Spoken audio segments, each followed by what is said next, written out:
Stuck in your head, understanding the phrase. Hello, everyone, welcome back to our channel.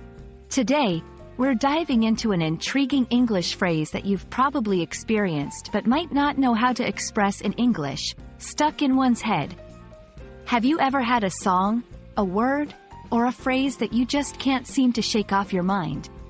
That's what we're exploring today. Let's unravel the mystery behind this phrase and learn how to use it in our daily conversations.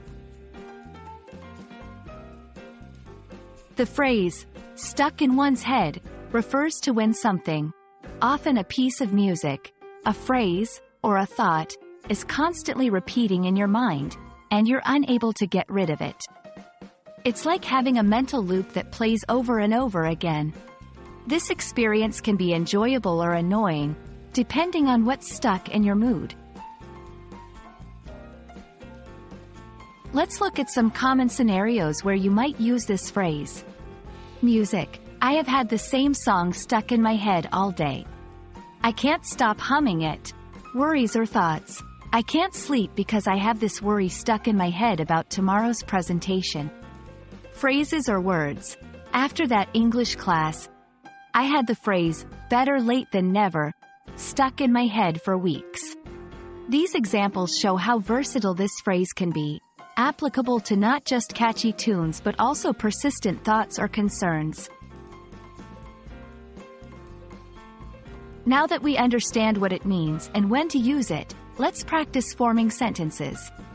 Remember, the structure is quite flexible, and you can adjust it based on what exactly is stuck in your head. Here are a few examples. Ever since I watched that commercial, I've had its jingle stuck in my head. Why do I always get the most random songs stuck in my head? She mentioned a new word today, and now it's stuck in my head. I think I'm learning. Notice how the phrase can be adapted to fit different subjects, whether it's a song, a word, or even an advertisement. And there you have it, folks. The phrase, stuck in one's head, is a fantastic way to describe those relentless tunes, thoughts, or words that simply won't leave your mind alone. We hope this video helps you not only understand but also use this phrase confidently in your English conversations. Remember, language learning is a journey filled with new expressions and phrases at every turn. Keep practicing, and don't hesitate to share what's currently stuck in your head in the comments below. See you in the next video.